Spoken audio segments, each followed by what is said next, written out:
My name's Mark Rambow. I'm the president of the Historical Society here in town. And I'm also a certified genealogist. Just got that last year.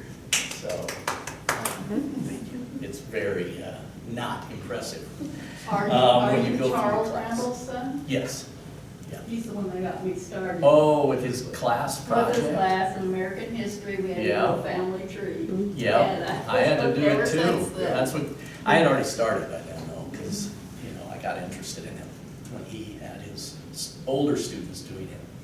And I started doing it I was then. lucky because my older sister had him for history the year before. Mhm. So she'd already done it. Done all the work. Oh, yeah. See, My family still, every time they have need of that at school, they get a call. I print it out for them. yeah, well, I started doing mine in my early teens, about 12, 13, I think.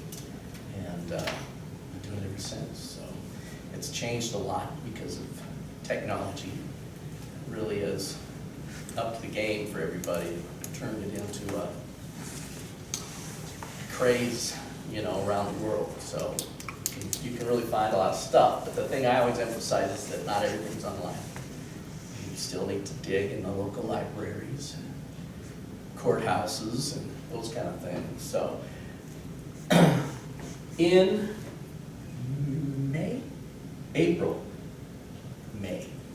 In May, we had Dr. Molly Berari come in, and she spoke to us about writing your family history, writing techniques, how to gather up all the information you have, put it into a cognitive idea, and then creatively write a story about somebody.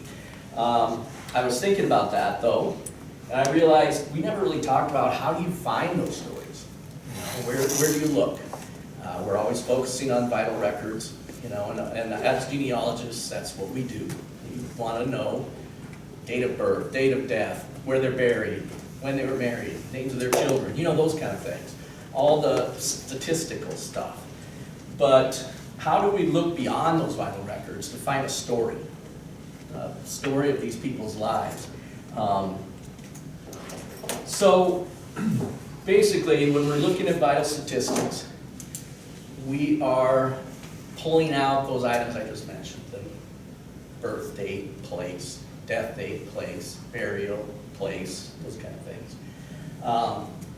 It's all information, all very important information, and it is required almost for you to really complete your tree or complete those aspects of your tree that you have at hand. But how do you go beyond that? And what other things should we be looking at? There's stories about these people. They had lives, they had full lives like we do. They were here for 50, 60, 70, 80 years, and they had events that occurred. They had tragedies, they had successes. And how do we find those things? How do we know what people's lives looked like at that time?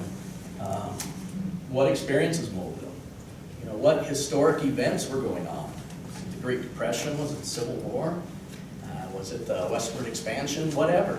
Those are things that were affecting people's lives, just like today we have, wars and technology and all those kind of things that are changing who we are. Everybody had those things going on at those times too. How do we know what their world was like? Even beyond, their singular lives. What was the world around them like? Where do we find those stories? So I wanted to make sure we were looking for that, actively looking for that information, so that we can then turn around and write the stories that we had discussed previously. So where do we find this information? And just to back up a little, I'm going to go through this real quickly, and I'm hoping what we can do then, I'm going to show some examples of how to pull out some information out of some different types of records. What I'm hoping to do then is that maybe when we're done, we can grab somebody's person they're looking to find out more on their story and throw them up on the screen and see if we can help. Kind of like we did with breaking down some brick walls. So, but anyway, where do we find the information? The vital records themselves will have some of this information in them. My favorite thing is census records. I love census records because they've got a lot of details in there that you don't really think about when you first glance at it. You say, okay, this is where they lived, and these are members of the family, and these are their ages. You know, but there is so much more in there about that family that you can pull from that. But there's information in birth, death, marriage records, and other records like that. You have secondary documents. You have your military records. Pension records are fantastic because they have to give details about the person's military service. And there are letters from people who are vouching for them and saying, this is when I knew them in the military and this is what we experienced together. So there's some really awesome information in military records. Land records, I have a land record I'll try to pull up as well for an ancestor of mine that was filing, he was finalizing his land claim, and it told when he moved there, what size the house was, how many doors and windows were in it, the whole thing. So there's some great information in land records that you can use there as well. Court filings, of course, if there's legal action or if somebody got sued, you can find out a lot about somebody from those things. And then your wills and probate. And you've probably all dealt with those, but wills will tell which members of the family are still alive, who's kind of on the outs with the person that passed away and who isn't. There's a lot of neat little things you can learn from that. And then a lot of other sources. You know, your own family records that you have, your own family stories are important. Writing them down and then verifying those details. And again, I'll show you some example of that. Newspapers are amazing. I was just telling Joanne that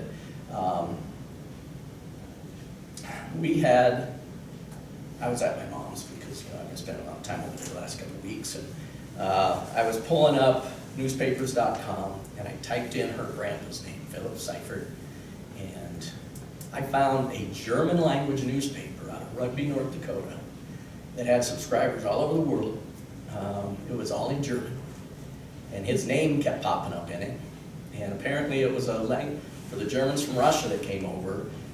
They would send in letters to this newspaper so that people in the old country could read them. Or people that had gone to South America or back to Germany. And people from all those places would send in letters to this newspaper. And they could all read what was going on in each other's lives. And if they got a personal letter from somebody back in Russia or something, they would publish it. And so I started finding these, and they're all in German. So I drug them into Google Translate, and it translated them all for me. And there's some amazing stories there, coming up into World War I and stuff, and how they were getting drafted into the Russian army, and were POWs, all kinds of stuff. So there's some really neat information you can find in newspapers. You can find obituaries, and you name it. There's just great information. You can look in photographs. You know, there's some good clues about their home or their family members, pets, whatever. There's neat stuff in photos. Their personal papers and letters. Again, great stories that you can glean from those. Biographies and obituaries. I'll cover that a little bit here, but you can really kind of break down the pathway of somebody's life from an obituary or from a biography, and then detail that and try to fill in more information to fill out the whole story about them. And then general histories. This isn't specific to your ancestor, but maybe it tells the story of what it was like to be a soldier in the Civil War. If you knew they were a member of a particular unit, maybe there's a unit history that's been written about that group and where they had battles and where they fought, and you know, the number of people killed in each battle, that kind of stuff, which would really be an eye-opening source for information as well. And I just put etc., and you'll see on here, a lot of times I'll put more and more and that kind of thing, because this isn't an exclusive list. These are just a few ideas of where to look, because there are so many resources out there, and nowadays a lot of it's online. Google is your friend. So, some things to avoid when you're telling the story. Whitewashing your story. You know, that's deliberately trying to keep the story from looking bad on that person or on your family narrative. You know, maybe they had slaves, but you make them out to be a benevolent slaveholder. You know, they're a slaveholder, you know, just to embrace that. That's their history, that's their story. Confirmation bias, that's something that all researchers have to fight all the time. And that's where you have a fact that you decide you're gonna prove, or even just an idea that you're gonna prove, and you go out looking exclusively for information to prove that fact. You don't really open your eyes to the bigger picture, you just try to narrow in on that one item. Editorializing. You know, we try to put things in our modern perspective, in our modern lens. And people did have slaves, and people were slaves, and people did scandalous things. Don't try to, you know, make excuses or make commentary on them that they're a horrible person or they're a great person or something. Just let the story speak for itself. And then omitting sensitive topics. A lot of times people don't want to talk about if there were additional spouses or illegitimate children, or if they went to jail or prison or something, or abandoned their family or whatever it was. And those things happened, just like today. You know, we have this image of our ancestors living in this pure era where nothing ever happened. Well, that's not true at all. There were a lot of illegitimate children. In those days, it was actually common for people to have children before they were officially married. But as long as they got married at some point, all those children became legitimate. Maybe they lived out in an area where there wasn't government or religious personnel Minister came around available. once a year. Hmm? They said the minister came around Right. once a year. Right. So, you know, that stuff, you know, happened. It did. And that's part of the story. So if you see somebody who was born and then the marriage was the next year, then, well, that's the way it happened. You know, don't omit that from the discussion. It'll mess up your records, but it'll also take some of the flavor out of the narrative that you're trying to give it. You know, you want this to tell the story of their lives. Part of that goes back to those darn Victorians. You've heard my thoughts on the Victorians before. They all tried to make everything so pure and sweet. Anyway, vital records. There's a lot of information. This is a death certificate from my second great-grandfather, Martin Seifert. Came from Russia. He died in North Dakota, but you can see I've underlined in red, and I don't know how that will show up on camera. That'll be another challenge for you, Richard. I underlined in red some of the vital statistics stuff that you look for in a death certificate. His place of death, full name, date of birth, place buried, that sort of thing. But there's a lot of other stuff in there that I underlined that's in blue that tells the story of his death and his life. He's a farmer, that he had a carcinoma of the stomach with and metastasized to the liver. So, I mean, that's some cool information. I mean, not for him, but for us, you know. Names of his parents. And we talked about this one other time, the informant. That's an important thing to get off a death certificate. And we've talked about how death certificates, while they are a primary source, in many ways they're also a secondary source. Because the information on there about the death, you're pretty sure that the people there know exactly when he died and how. But you don't know if the person who's giving the information, the informant, knows his parents' accurate names and where they were born and when he was born and that kind of stuff. So the informant is a really important thing on death certificates.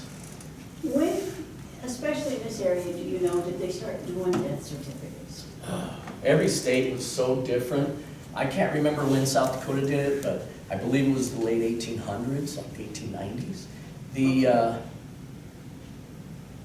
Most states were doing it. starting in the Like 1900 1880s through 1900s, the early 1900s, most states came up with the official, and I can look it up for you, but, yeah. I think birth certificates, death certificates, all the vital records. I know they didn't have birth certificates. There were some here. states that didn't do it until like the 1920s. think. Right, I So- know they didn't have birth certificates until like the 1920s or, Or even Just 30s before in some that. cases. Yeah. yeah, Mhm. here. Right. But I don't know about death certificates. Right. And I'm wondering if I should pursue something in the early 1900s. My dad was born in 22 and He had a birth certificate. that's how I found out the rules. So it wasn't a scandal, but I always thought Dad was the second oldest Oh. in there, and it said that he was a third life birth Mhm. on there, so I had to go ask him. Dad didn't know anything Yeah. about it, but. And that's, something that you can find through these records too. And one of them, a great one for that is the census records, because usually they'll ask how many children are born and how many are still alive. And that's something that's really telling because, you gotta remember child mortality was over 40%. So almost half of all kids died Yeah. at some point before In fact, becoming that's what adults. happened. She was born live, but she died. Yeah, yeah. And it was very common, and, we have a modern sensibility about it because now somebody loses a child and it's just huge. But in those days, they had 5 other kids and they needed to keep going. They had to keep pressing on, and they might lose a few of them along the way. Not to say that wasn't devastating for them, but it wasn't life-altering. They didn't just shut down. They had to keep Another going. child by the birth by that same Yeah. name. Yeah. So, anyway. Let's see. And That's- disease would hit the wealthy just as well as it hit the poor man. Yeah, oh yeah, it was So they had the same just issue. common, everybody had the same issue. And that's why, you hear about the kings where they have the heir and the spare, because they had to have extra heirs in case the original heir died. So, I just did a quick search in South Dakota on birth and death, and it was 1905. 1905. That's what it says, yeah. And I know that I've got some ancestors that were born post-1900, and they had to do the delayed birth Oh, yeah. certificates when Social Oh, Security sure. started. Yeah, And so they didn't have any, Oh, I suppose. and I've seen those too, where they had to go back to the county and get a birth certificate issued, so they Yeah. could get it in Social Security. and they Yeah. had to have a witness to prove that they were mandated. So vital records, again, they're a primary source, but there is a lot of great storytelling in there. You can learn a lot about a person's life. Census records. This is another one that, like I said, I love census records. I actually have this one pulled up. Let me see if I can find it here. And what I'll do is open it up to show you some stuff that. So I never tried to get out of filling one out either. Hmm? I said I never tried to get out of filling out the Oh, I census know. records when they come around. I said, 100 years from now, somebody's gonna want that information. This is, oh, you didn't share it for some reason, all right. So, this is the 1920 census for Adams County, North Dakota. And this is my great grandfather. And again, I'm using my family as an example, my apologies. If I had some of your family stuff, I'd throw it up there. And here you can see some important information that is primary source, okay? You have his name, Philip Seifert, his wife, Bulgara, and their children up to that point. And then next door, you see Martin Seifert, those are his parents, those are my second great-grandparents. And if you look further down, again, that's why you always look forward and backward. Here's Alexander Seifert, 2 houses over. That's his younger brother and his family. So there's some good information there, story-wise. But if you look at, zoom in a little bit here, you have the vital statistics stuff. You have their ages, you have the gender, where they were born, that kind of stuff. But you have some other information as well. This is the year they immigrated, if they're an immigrant. This is the year they immigrated. He immigrated in 1903, so I immigrated in 1899. They're naturalized citizens, and they were both naturalized in 1909.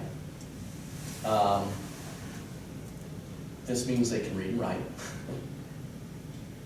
This is kind of interesting because they were born in Russia, but you can see it says Grasna, and then it's scratched out. It's actually Krasna, but I'm sure with the accent, this person whose name was Sumner Sand.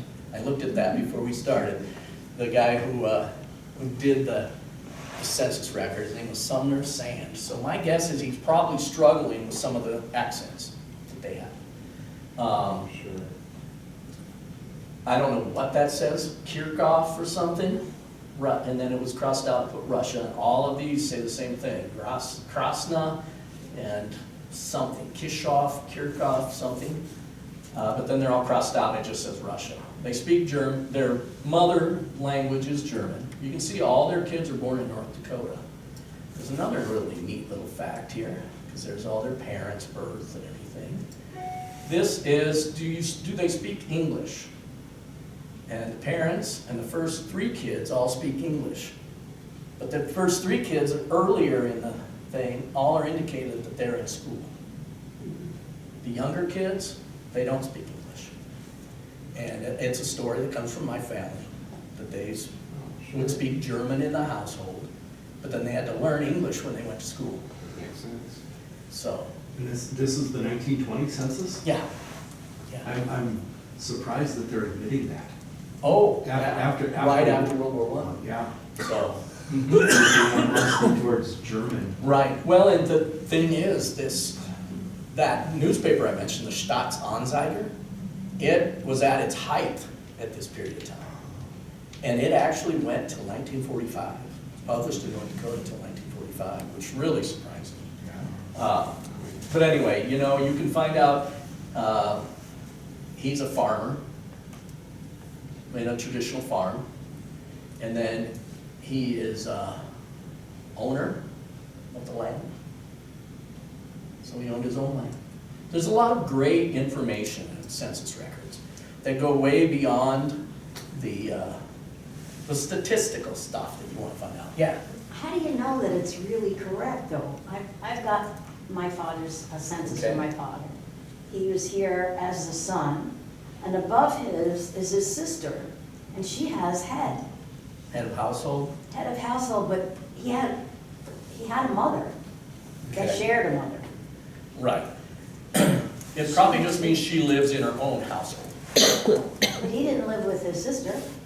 No, he's not listed as the head though. She is. She His is. sister is. And he's in the same household? I think so. It's probably her house. It's all I can guess. You know. Sometimes I think too that when the census taker came with something like this, if he was just there staying with her or visiting her, Mhm. he's in her house, so Yeah. he's listed. Not that he lived there, but he's there. And I have multiple census records in mine and my wife's families that, where you find the same person twice in the same census. Yeah. Because they're in their own household, but then they happen to be visiting when the census taker came for their child. I think there's rules for that anymore. Yeah, I Yeah. think there are. Mark? Yeah. Can I throw a comment in here about Uh-huh. the census? We're looking at the 1920 census. The different censuses, the forms are different and provide Yes. different information. They So are. what you see in the 1910 census, you might find something a little bit different or additional in the 1920 census or the 1900 census, because it will mention in some of the censuses, the last year of schooling completed. Mhm. Yep, and some of them have an age, but then some of them, behind the age, they ask the month and year of birth. But most censuses don't. I think it's only one year, like 1910 or Yes, something yeah. like that. So, every census is gonna have a little bit slightly different information. And if you really wanna know how they're writing stuff down, because that makes a big difference, how they write down the information. Sometimes the age doesn't make sense, and it can be because the date of the census. If you look at the top here, name of each person whose place of abode on January 1st, 1920. Well, this wasn't taken till the 15th, I think. 15th of January. So they have to kind of, maybe somebody had a birthday on the 12th. So are they counting that new age or the old age? You know, Right, yeah. there's some flexibility in census records. But overall, they're my favorite document to look at because there's so much stuff in there. And sometimes I wonder with census records, and having been an enumerator myself, who is the person that they got the information from? This record, Was it the father, the head of house? Or was it the wife who answered the door that Yeah. answered the questions? this record is not as obvious. Some of them though, there's an X in front of their name. Some records will have an X like in here. This one I am seeing a mark behind the head of household names. That's probably the informant. Usually they try to indicate who the informant is somehow on the records. My grandfather didn't think that people should know what their ages were, so he just would throw out whatever he wanted Yeah, to. yeah, and you'll see a lot of that. People, and I don't want to sound this horribly, but a lot of times the wives didn't want their real age known. I guess. So, you know, each census, they get a couple years younger than what they should be. My grandmother So- was that way. She was Yeah. born in 1898, but she always told everybody it was 1900, because 1898 sounded so old. Yeah, it's the 19th century. Yeah. Yeah, there's some great information. And then if you look further down, you know, you have his parents. And, you know, their immigration information. Here's something interesting. He came in 1903. His dad was 1903. His mom didn't come till 1909. So they came over separately. He probably came, got everything established, and then had his wife come over. So, yeah, there's Well, it looks just a like lot of really good Alexander came information. in 1909 too, right? What's that? Alexander, his younger brother, came in 1909, it looks Well, like. let's look. That's in 1903. He was 1903, naturalized in yes. 1909. Oh, okay, yeah. But yeah, I mean, there's a lot of storytelling in a census record. And there's a lot of really neat information that you can get from that. So let me, I don't know why I'm looking up there trying to drive. But, does anybody have any questions about census records beyond what we've already discussed? No? And then military records, and this is something we talked about. There's a lot of military records online. But if you want the full military file, you probably need to write to the National Archives. You can go online and fill out a form on the National Archives that allows you to request a copy of the military file. They're probably going to charge you per page.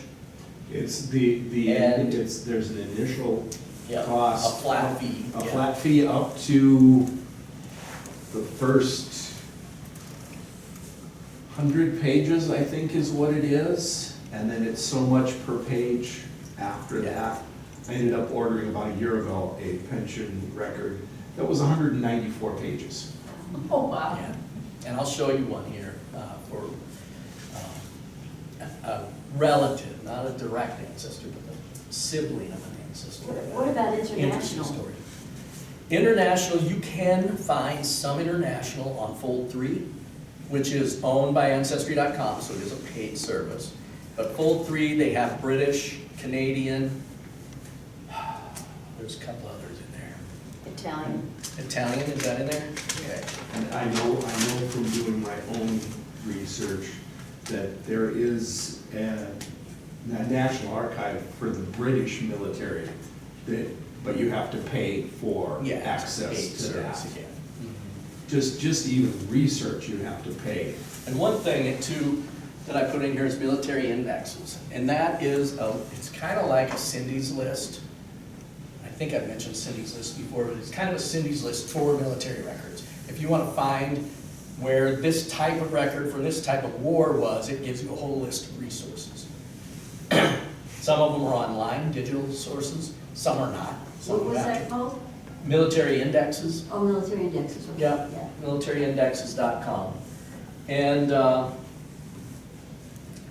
it's kind of like Cindy's List. Cindy's List, for those that haven't used it before, is a free service that a woman started way, way back, early 2000s, I think. And she lists just websites and things where you can go and find information under different categories, under different locales, different countries, different states, whatever it is. And she just has it. They just keep, I'm sure she has a whole crew now, but they keep updated lists of websites you can go to and stuff. for How do you all spell of Cindy? CYNDI, I believe, Cindy's List. I know there's a Y in it. I think it's at the beginning. So, Cindy's List is a great, great thing.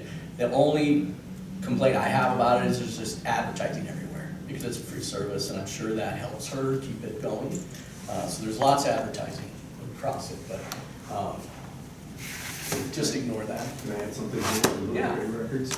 If you're on Ancestry and you're looking for somebody that was in the US military prior to 1916, and if you want to spend some time, and if you happen to know either the post that they were on or the regiment they served in, Ancestry.com has the majority of those monthly returns. And you would have to go through and read. If they were an enlisted man, they might not show up very often, but you can find when they were joined the regiment, when they were discharged from the regiment, and if they were ever on a detached service duty, or if they were at the guardhouse. Or the hospital. Or the hospital. That That's information, pre-1916? pre-1916, yeah. Once you hit World War I and stuff, then there's so many records that they didn't keep track of all that Yeah, stuff. I've been doing some of that, reading the monthly returns, looking for specific names on those returns. But I know what regiment the person was in or what post, and they provide different information, the regimental returns versus the post returns. Now, if they were an officer, they show up every month. Oh, yeah. The National Park Service also has a database. I have it, the link on here is actually for the Civil War, but it's their soldiers and sailors database. And you can go on there to find what regiment and stuff people were part of. It won't give you access to their military files and everything. All it'll say is, Lee Stroshine was a member of the 1st Minnesota at Gettysburg, or whatever. No, he wasn't. It won't say at Gettysburg, but it'll say 1st Minnesota, Company B, or whatever. And then you can use that information to go into one of the other databases and maybe search by the regiment and that sort of thing. I was going to show you a military record real quickly. First, let me go back here. I'm just going to show you a quick picture. There's a picture right here.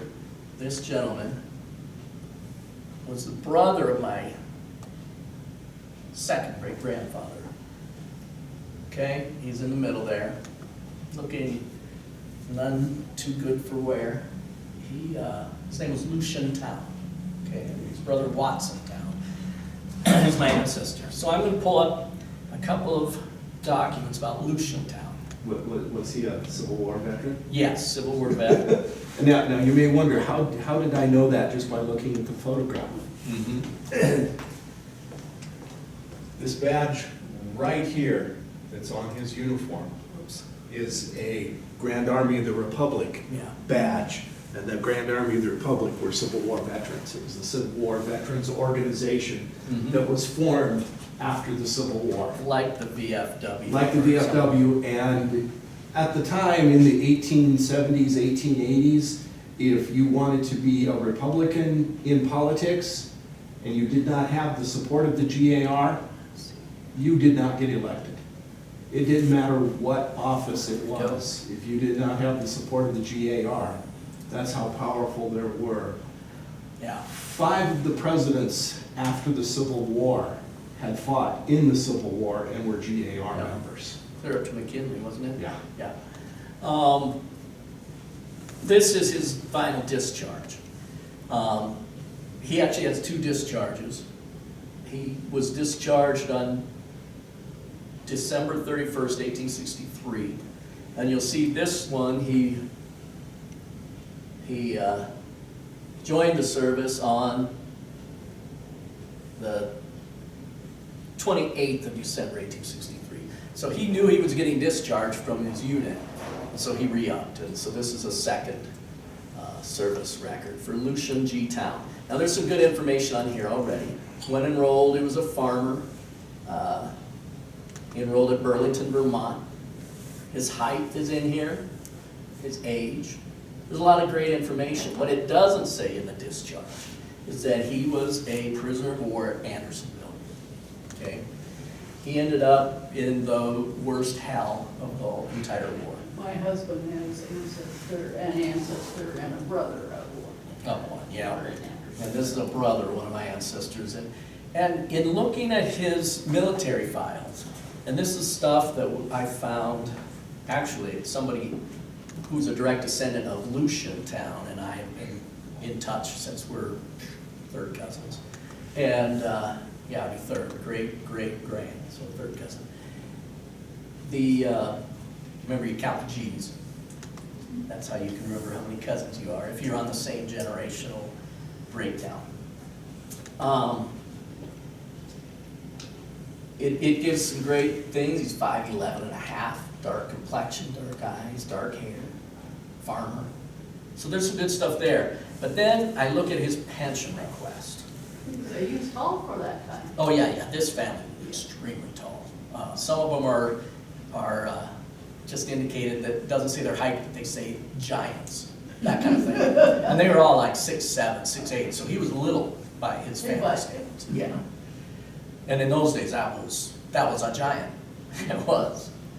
If you were in your Yeah, most of you over, 5'6", well 5'7". over 6 feet. Okay, so let's see.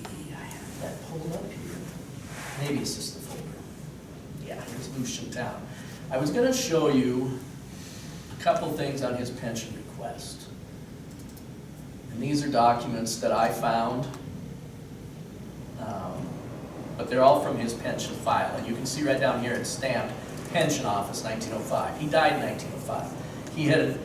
He had a lifetime pension, but he was requesting for more money when he died, and then his wife continued on with the pension request.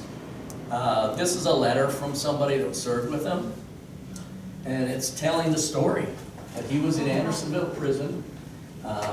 He became familiar with him. Let's see, they both served from Vermont and became more familiar when they both ended up being taken to Andersonville prison. And after he was in Andersonville, Lucian was sent to Florence prison briefly, and this gentleman was sent to Millen prison. That he, in common with other prisoners, was most cruelly treated, reduced to the condition of an ordinary skeleton. As we were called, that he was very much broken down when he came out of such prison, suffering from heart trouble and rheumatism. That our starved condition was of such a character that men would fight like dogs to get what little food was brought in the prison. That in one of these general scrambles, owing to his weak and feeble condition, he received a rupture or right inguinal hernia, I don't know what that word is, which gave him much trouble and suffering during our stay together in such prison that on our separation from Andersonville, I did not meet the claimant again until we were at Creston, Union County, Iowa. And he relocated to Union County, Creston, Iowa in the mid-1870s. His older brother, Watson, who was my direct ancestor, moved to Creston, Iowa in 1871. So probably following siblings there. They both resided there and were belonging to the GAR post, Creston, Iowa. And that during that time, he was still suffering from the ramifications of his imprisonment in Andersonville. So you can see there's some great story here. And this is a guy I haven't written up, because I've been so focused on direct ancestors that I haven't had a chance yet. But there's more of these. His file, if you can find their file, there are stories like this one. This is William Mulder, age 63, resident of Creston, Iowa. And he tells what he knows of his story. So, this old soldier has never enjoyed one day of good health since his acquaintance with him. The suffering caused by Andersonville prison had so wrecked his constitution and permeated his system with decease that his life since I first met him was a constant living death. For weeks at a time, he was unable to leave his house, often being confined to his bed. He needed constant care. His aged wife, being necessary for him to have an attendant most of the time, poorly nourished and so emaciated that at times, very frequently, he could scarcely walk. So, I mean, this is some powerful storytelling right here, okay? And like I said, it goes on. There are affidavits from people who served, who were in Andersonville with him and told the experience, what condition he was in when they got there, condition he was in when they left. This is from his wife, and that he had just died on account of his injuries, that he had been confined there for 9 months. It was necessary that I, as his wife, with other members of my family, were required to give him almost constant care. He being almost a helpless invalid for the last 20 years. So the mid-1870s, no, mid-1880s, he became basically an invalid. She was talking about the cost of doing it, and all that sort of thing. There's some really amazing information. When was he born? 1836, something like that. I'll have to look at it. No, I'm just curious. Here's another affidavit from Joseph Poland, that he met him. He knew him from September 1864 until the last November 1864. He met him in Andersonville prison. He was suffering a hernia, ruptured. His condition being so enfeebled and his system so reduced that any effort he would make to compete with the, what does that say, stomper, compete with the stronger ones of his fellow prisoners would, it's hard to read this guy's handwriting. Such hernia often caused suffering. I was paroled last November, did not see the claimant again until I met him in Iowa about 10 years ago. Then I found him in a weak and crippled condition, still suffering. And so, I mean, it's pretty graphic stuff, but it tells an amazing story, and there's first-hand accounts of what he went through in Andersonville. And not, you know, you're not gonna find those for every person you have in your tree, this kind of thing. But these kind of stories are out there, you know, and if you look at the military particularly, they wanna know, how did you get injured? When? How long did it last? What, you know, ongoing problems with your health is that causing? They still want that information. If somebody's looking for a, you know, a medical disability or something, they still require all that information. So anyway, I just thought he was a very interesting case study, so to speak. This is his own affidavit. It's 3 pages long. That good writing. Well, I think this was taken down by the clerk of courts or somebody, because they attest to it at the end here. See, he signed it, L.G. Town, sworn before me and subscribed in my presence. Lucian G. Town, 1882. So this is his original application for disability. So, I mean, and it's got some really great details. Not great for him, but great story-wise in there. So, all of that came from his military file, his pension file. So, again, that's something worth looking at. This is another picture of him. That would have been during the war, probably before he was a prisoner of war. And then him, of course. Did you ever know why your ancestor did not go, or did he go? His and he his never brother went was to in prison? too. He just wasn't in prison. There was a lot of kids, but there were 3 brothers that were all about the same, close to the same age. There was Lucian, Watson, and Hanson was the other brother. And Hanson died in the Civil War. And Lucian was a POW, and Watson, my ancestor, he served in multiple different units and then ended up getting out because of health reasons. And he ended up dying from stomach ailments that were ongoing.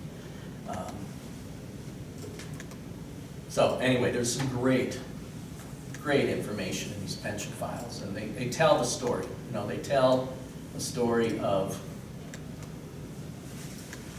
who they were and how they survived the war, that kind of thing. I mean, some of these letters talk about them fighting to get him food because, you know, they wanted him to be able to stay alive and that kind of stuff. So it's pretty good stuff when you're trying to tell a story.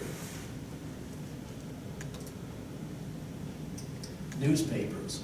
Okay, there are, again, so many different databases for newspaper research.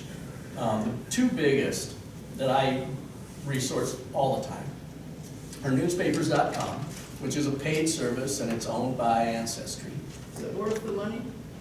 Oh yeah, it is. Even if you just do, you've used it, haven't you? Oh, yeah. It's amazing. And even if you just do like a 1-month membership to it, you know, just that. Get all your research gathered. Just and then- make sure it's a Yeah. month, you have a lot of time on your hands and just start pounding. Because you can save it all as PDF files and And you can stuff. print them up. You can print them up, you can attach them to your family members and stuff. Chronicling America, on the other hand, is from the Library of Congress, and it's free. You can go on there.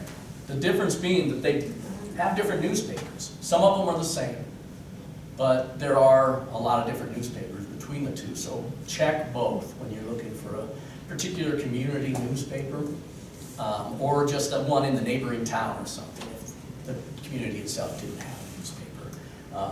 A lot of the Deadwood papers are in there. Only a very small handful of the Sturgis papers are currently on there. But I'm sure at some point they'll get all of them.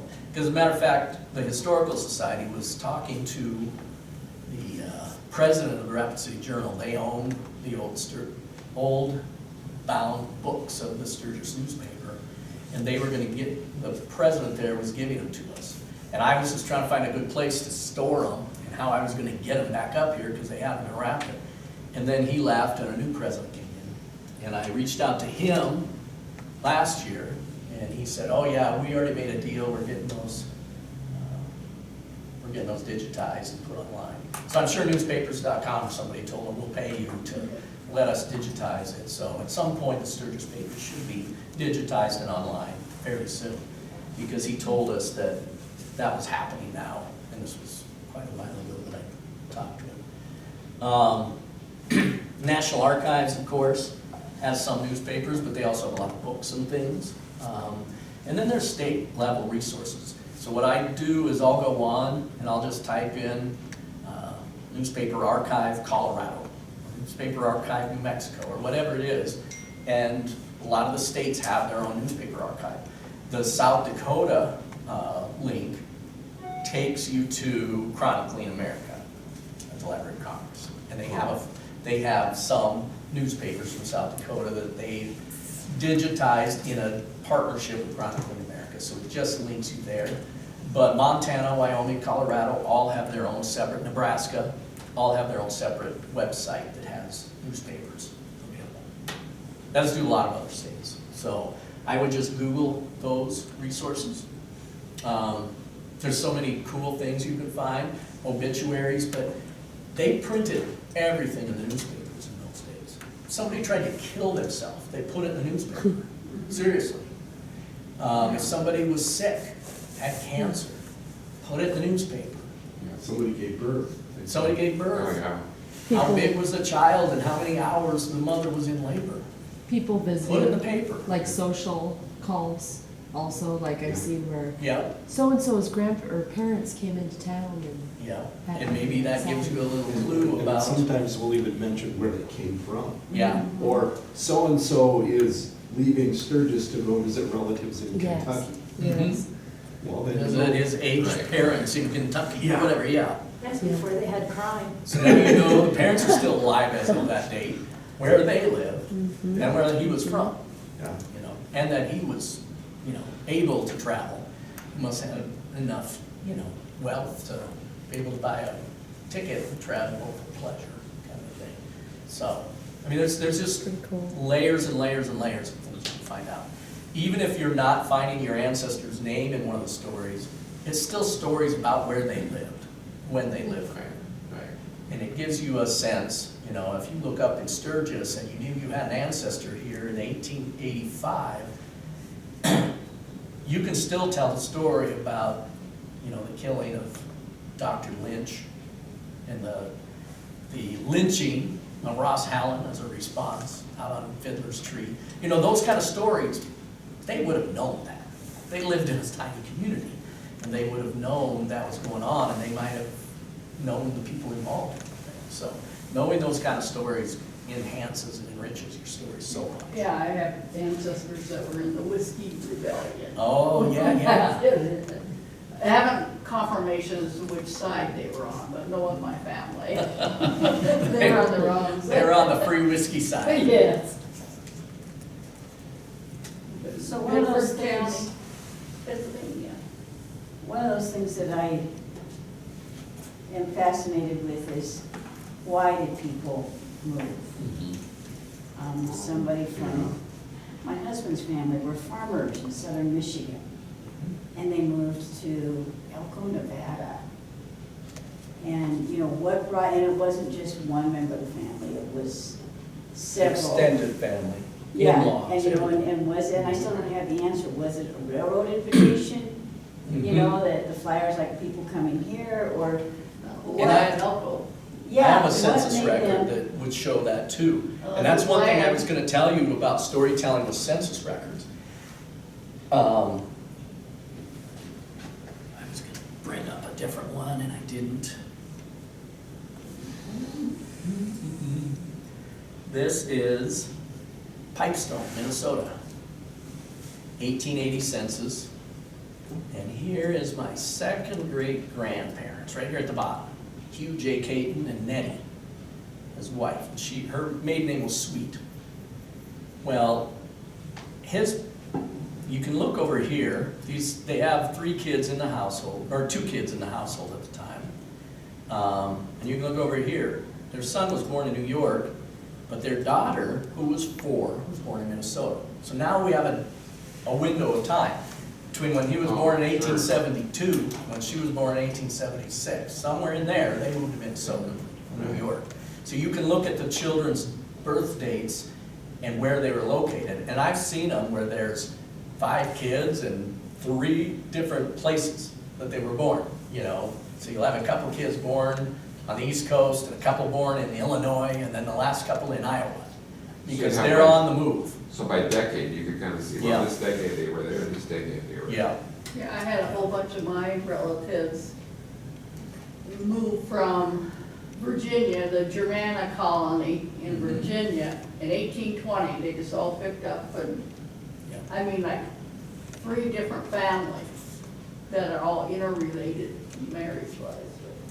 The thing I was gonna show you on this, as far as that, intermarried and related and everything, I mentioned that Nettie Caton, his wife, her maiden name's Sweet. If you come back up here to the top, you're in Pipestone, Minnesota, County of Pipestone, and it says the town, but it's the township of Sweet. It's because she had a cousin who founded that town and that township. Oh. Huh. So they moved to Pipestone. And her dad was living in another part of Minnesota, east of there. And his parents had moved to Minnesota, and they were living in the same town that her dad was living in eastern Minnesota. So they all were moving at that same time, and they're all relocating to the same general area. And then they all pick up, within a year of this, they all pick up and move into Dakota Territory.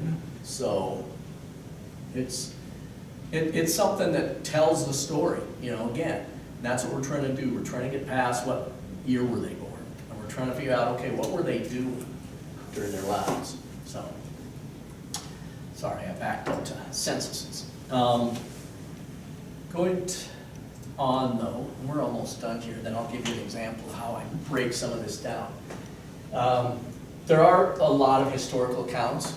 Church histories are great, because they'll tell who the original founders of the church were and which family members are still there. They give biographies of some of the big families that are members of the church. You've probably all seen those. Military unit histories are awesome, because they have a breakdown of, you know, this is where the unit was, and then they got transferred to this location, and then this company went out on patrol and met with resistance from the Rebs or whatever they were, you know, whatever war you're looking at. Community histories do a lot of that same stuff. The founders of the community, early settlers, yeah. We just recently did a program for the Night of Springs, Mm-hmm. and I can't remember her name, Cindy Matz gave me a 3-ring binder, and it had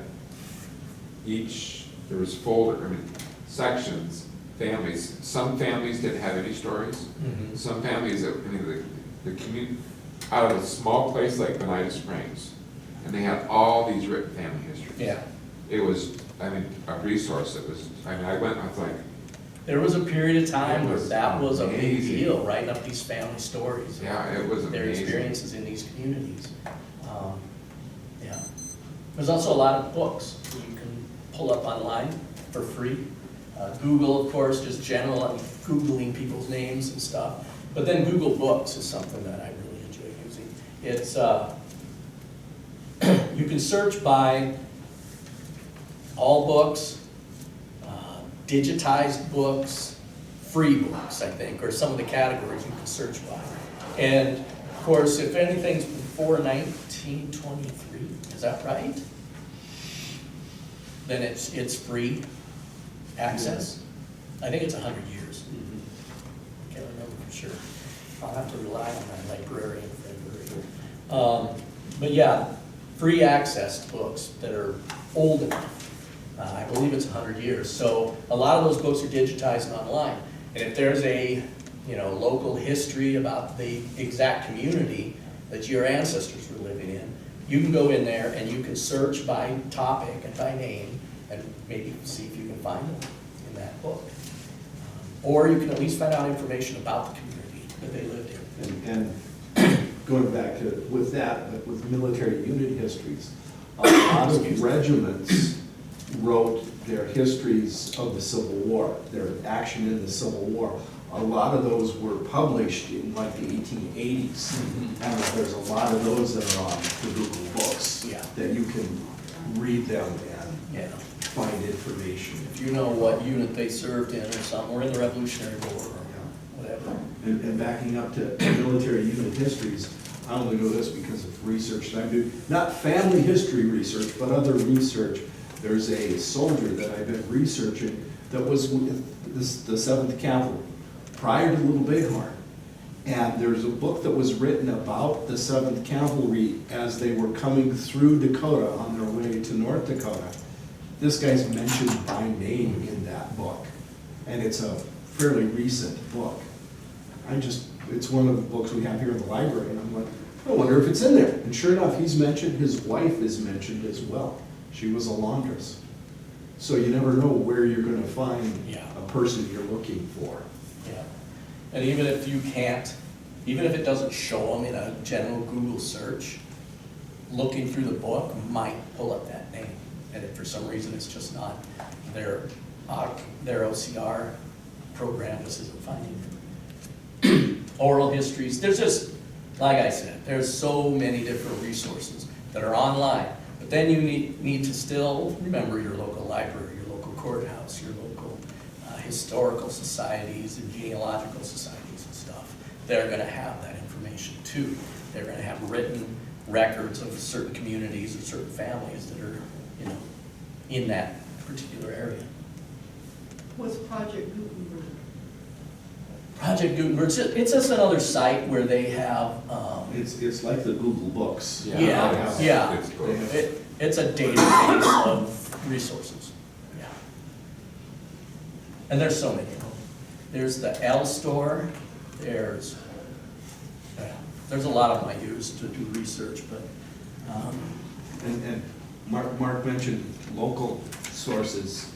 For those of you that don't know me, I'm Lee Strohschein. I'm the research librarian and archivist here at the Sturgis Public Library. And he mentioned the Sturgis newspapers that are available online. Well, if you want to look at the Sturgis newspapers, come here to the library. We have them. the writing process, okay, and this is kind of a process I've used and I encourage people to consider. Kind of a formalized process, rather than just scrambling and finding information. Identify where you have biographical information, whether it's obituaries, local histories, documents, those kind of things, military files. Identify what those are. Then include what details you have, maybe from family stories or from letters you might know of or something like that. And combine those all into one document. And then develop a timeline. So you're taking all the information, and I'll demonstrate it here. You're taking all the information you know, and you're putting it on a timeline so that you can start tracking this person's life from their birth to their death. And then you start looking for outside resources, second and third party. Maybe resources like the military records we were looking at, or a local history write-ups, that kind of thing. You're looking for other ways to flesh out the story, to tell the full picture of not just he was a soldier in this unit in the Civil War, and I know we keep leaning on that as our example, but we were looking at it earlier. But where was the unit stationed? What did it look like? You know, I have records from one of my Ancestor Watsontown's unit that they had to furnish their own horse for the cavalry he was a part of. And then they got this amount of equipment assigned to them, a rifle and a saddle, and, you know, that kind of thing. I mean, that's all details that tell what his life was like while he was in the military. And then you tie all that together. Do they keep, like railroad records, you know? Yeah. Because my ancestors, the Coughlins, helped build that railroad between St. Louis and Kansas City. There's probably records. There's even databases of railroad employees that you can find online. So I would Google that. They have, because railroad employees were kind of a special class of people. They were kind of almost like a military unit, and they were treated as such. They were kind of taken care of. Those military families would move together. And, you know, as the railroad was being built, they'd all pick up and move to the next community down the line, that kind of thing. Does that include, I don't know, maybe you don't know this, but you might, the Hispanics that were working the railroads in Texas, well, throughout the Southwest? It's worth a look. Were they included? I haven't found anything, and I know that they, you know, they worked the railroad. but I would look haven't in found local yet. newspapers in that area at that time. I know when the railroad was coming into Sturgis in 1887, they're talking about a lot of the individuals who are coming in and surveying the line as it comes into town. People that are coming in to buy property, people that are coming into this and that for the railroad. And workers that get injured, you know, so-and-so was reported injured and was brought to Dr. So-and-so in town to get their arm set, or whatever. So there might be details like that. Again, even if it doesn't mention your ancestor directly, it might give you an idea of how rugged these people really were that worked on the railroad.